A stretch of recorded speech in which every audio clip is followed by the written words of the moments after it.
has been an awakening. Have you felt it?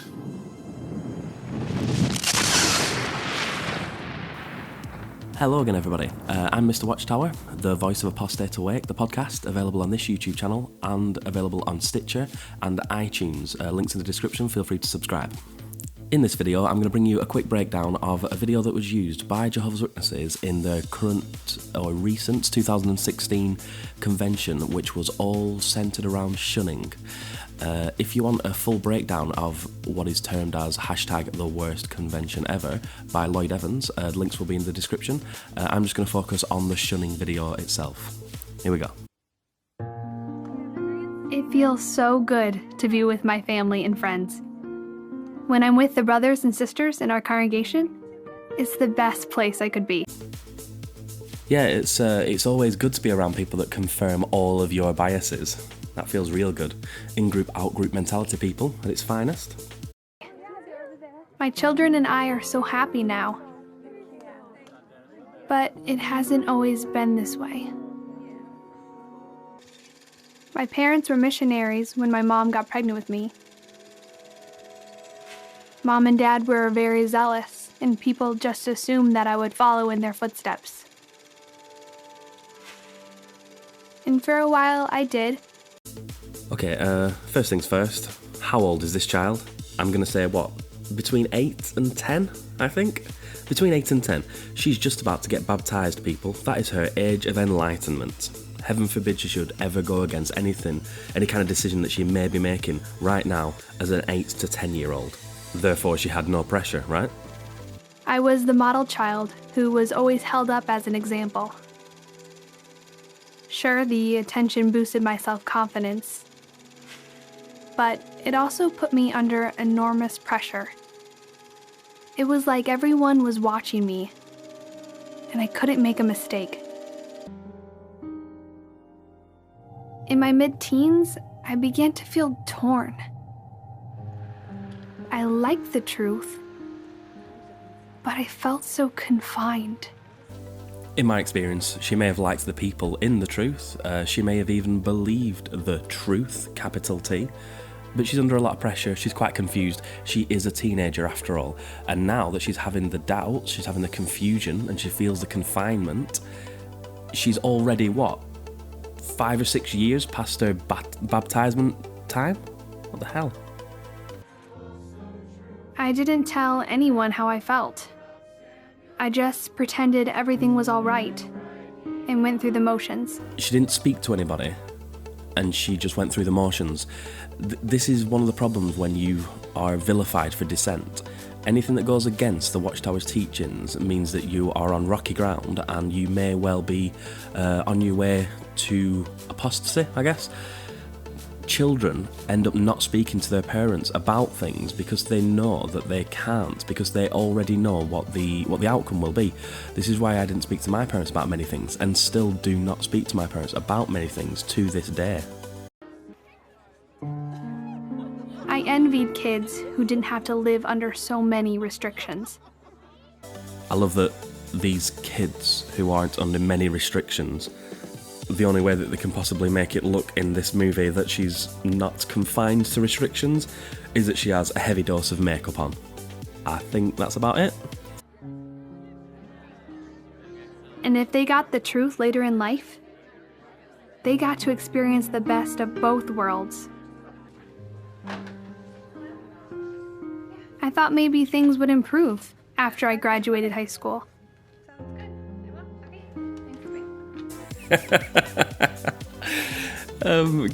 Can we just discuss for a second that this guy just put a note on her laptop screen, and he glanced back at her in possibly the most camp way I've ever seen in my life. There must be Jehovah's Witnesses that are doing the acting here. Is this how they pick people up? I'm confused. But then at my new job, I met Eric. He truly understood me. He made me feel special. They're already doing themselves a disservice. When she just met this guy, or well, she works with this guy, but she's taken a liking to him. They've already done themselves a disservice. They could have painted this guy as a slightly more evil. He is a core worker, so we know that he's got a job and stuff. She seems to quite like the guy. He makes her feel good, and he truly understands her. And then we have him coming outside into the rain, where he opens a brolly for her. It's like if you're gonna try and vilify the people in the world, like just do so. This is your propaganda. And I loved him. I loved him. In many ways, I felt free. For the first time in my life, I could just do what I wanted. It wasn't long before our relationship became intimate.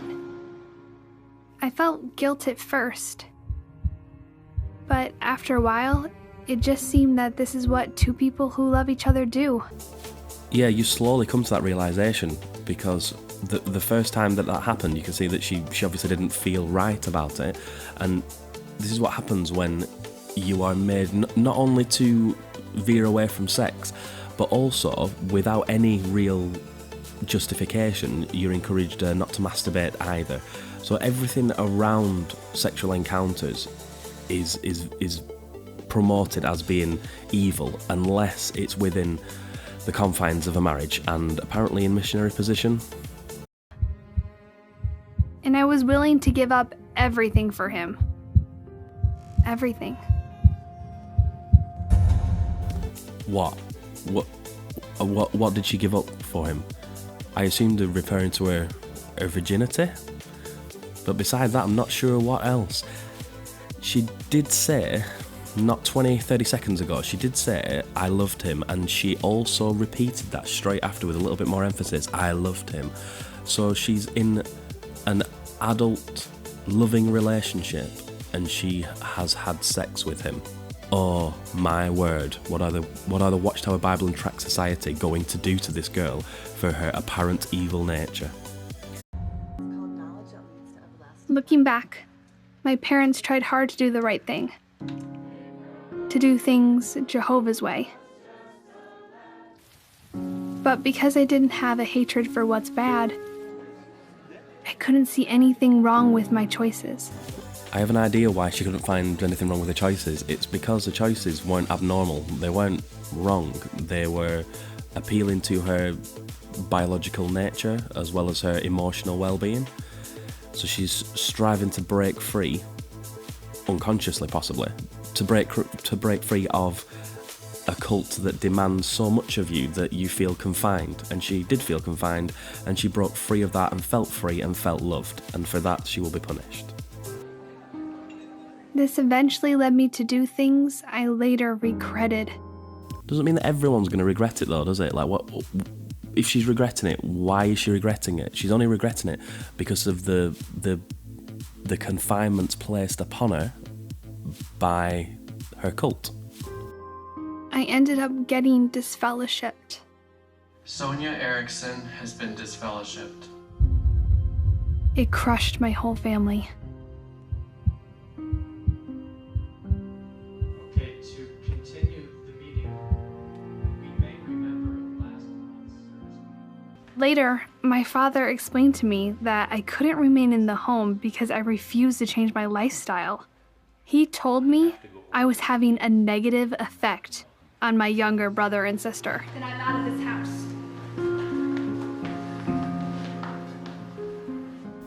I can't believe that they're putting this on her. After being told by her dad that she can no longer stay, it then shows her say, then I'm out of this house, like she's being a spoiled little brat. She's an adult with a job in a relationship with somebody. She's gone against the Watchtower Bible and Tract Society's teachings, and her father is saying that she is having a negative impact. So she's being turfed out of her family home for that. I was determined to do what I wanted. When I left home that day, all I could think about was Eric. You know why? Because Eric's the only one in this scenario that's actually treating you like a loving human being. I didn't even care. that my parents' hearts were breaking. Interesting little piece of propaganda this by Watchtower Bible and Tract Society.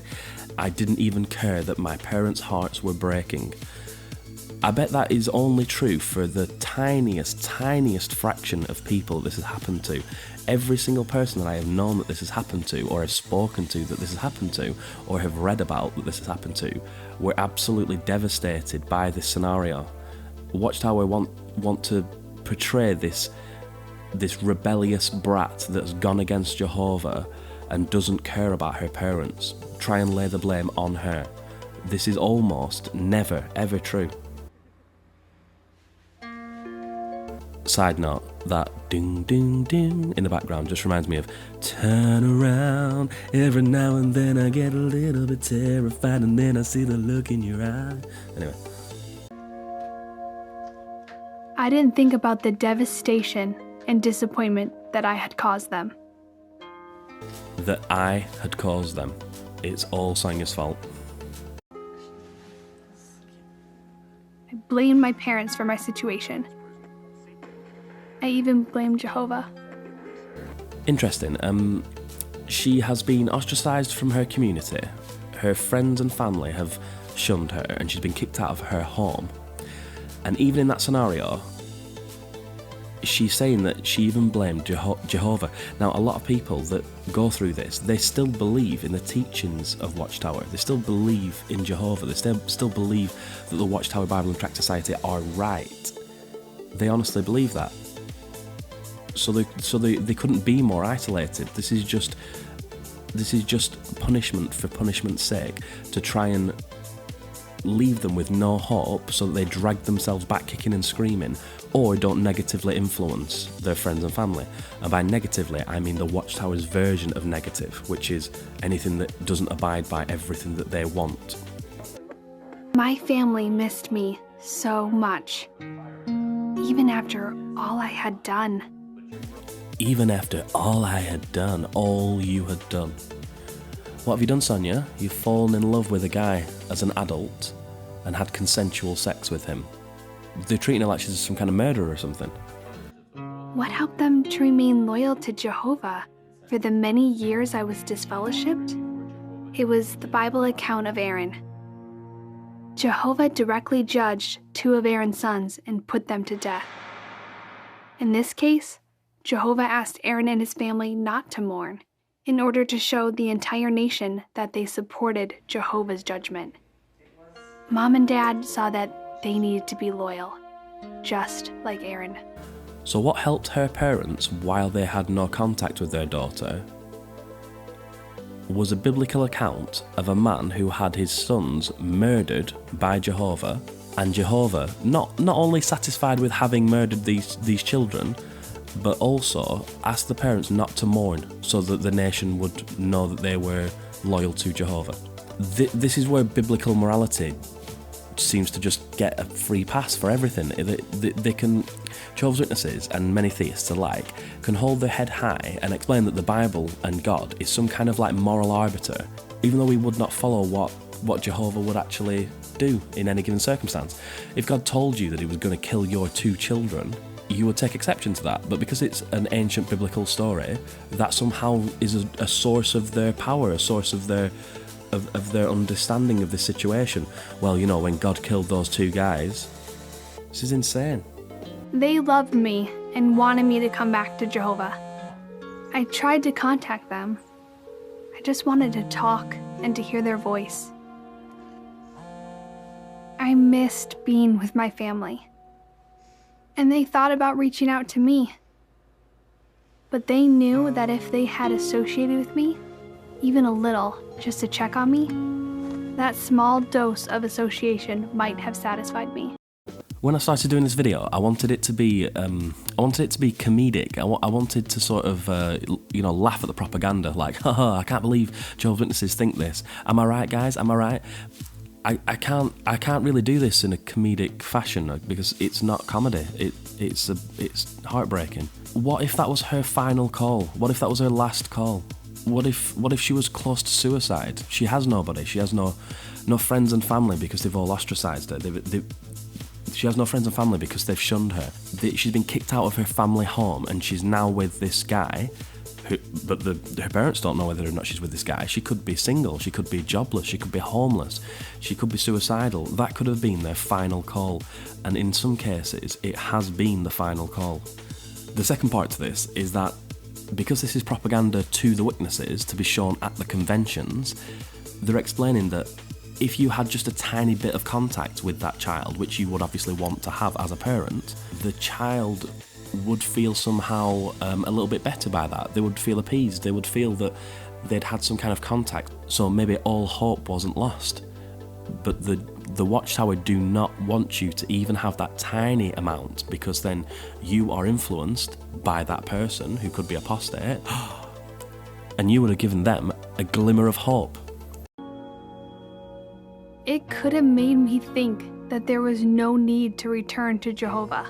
This is hideous. Would you not want to come back to Jehovah because of the facts, because of how real it is to her? The Watchtower Society want shunned people to come back under the proviso that they have had no contact with their family, and they come back because they want that contact with their family, not because it's the right thing to do, not because it's proven beyond all reasonable doubt, not because their faith drives them back to the capital T truth, but because they want interaction with their family, and they know that holding that from them is the worst kind of sentencing, it's the worst kind of torture, it's a punitive measurement. I was disfellowshipped for more than 15 years. I had 2 children now, and as time went by, I thought about their future. I thought more and more about returning to Jehovah and the congregation. That's right, guys. She hasn't spoke to her family or her friends for 15 years and now has 2 children. Such is the indoctrination process and loyalty to the Watchtower. But I didn't feel worthy. One day, 2 elders stopped by and kindly reminded me that Jehovah wants me to return to him. They showed me Psalm 86, verse 5, where it says that Jehovah is ready to forgive. I thought about that verse the rest of the day. Jehovah is ready to forgive. So I decided to go to the Kingdom Hall for the first time in many years.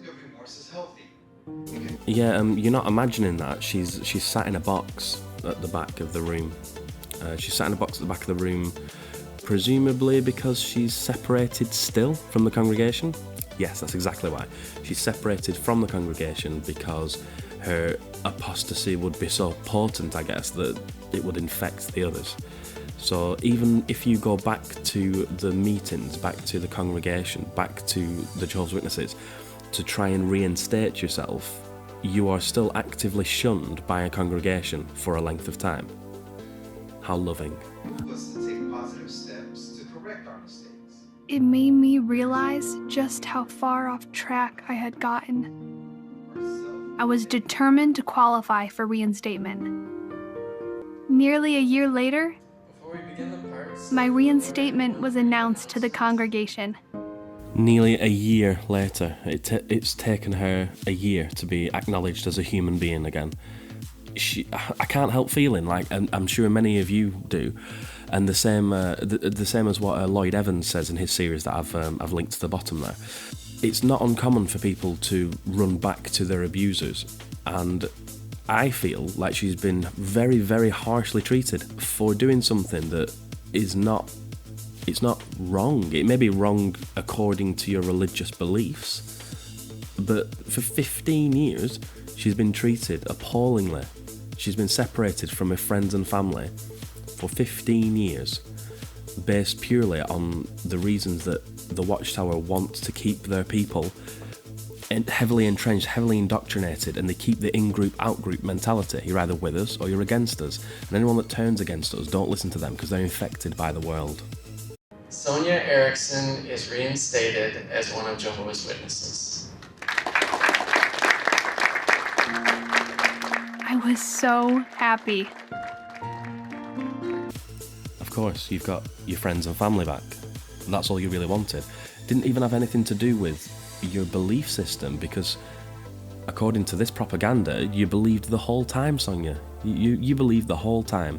So it's not about what you believe, it's about whether or not you are willing to do the things that Watchtower tells you that you must do, whether or not you're willing to put up with their indoctrination process, and whether or not you're willing to keep all of the tenets that they make you keep. It has nothing to do with your faith.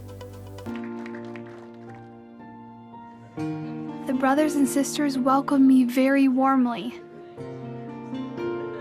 Being back together again with my family and Jehovah made me feel so good. I knew this is where I needed to be, and I didn't ever want to leave again. But when I'm alone, I struggle with whether Jehovah has really forgiven me. One time I was so distraught that I called my father for help. Again, bear in mind that this is their propaganda. They can make this video in any way they see fit, but they prove to you that they have no idea how ridiculous their behaviour is by showing you that even after she has been forgiven officially, she still doesn't feel like she's been forgiven. She doesn't feel like Jehovah has forgiven her, because her faith is intertwined with her feelings and not with any kind of intellectual rigour. It's not got to do with the facts, it's got to do with how she personally feels. So she feels she's saved, feels that she's forgiven, feels that she's going to make it through to the paradise on earth, then that's okay. She feels it, so it's okay.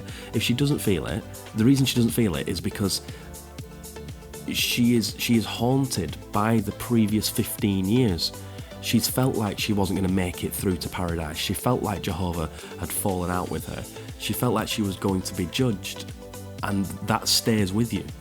Now, in this propaganda, this scenario, she's made it back, so she's been forgiven.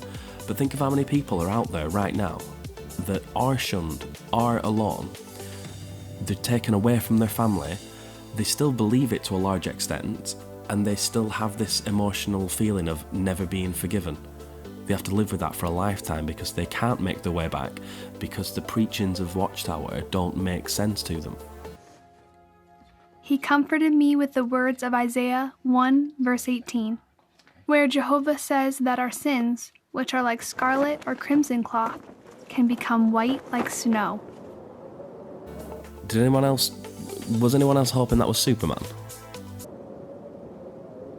Then my father related the Bible account of Manasseh. Manasseh did on a grand scale what was bad in Jehovah's eyes to offend him. He even sacrificed his sons in false worship. He did what was worse to offend Jehovah. He even sacrificed his sons in false worship. You'll notice that Jehovah probably wouldn't have been bothered if he was sacrificed in Jehovah's worship, but just in false worship. Eventually, Manasseh genuinely repented, and Jehovah forgave him. This Bible account touched me deeply. Now, I have to be willing to forgive myself. If Jehovah was willing to forgive the sins of Manasseh, as bad as they were, surely he has forgiven me.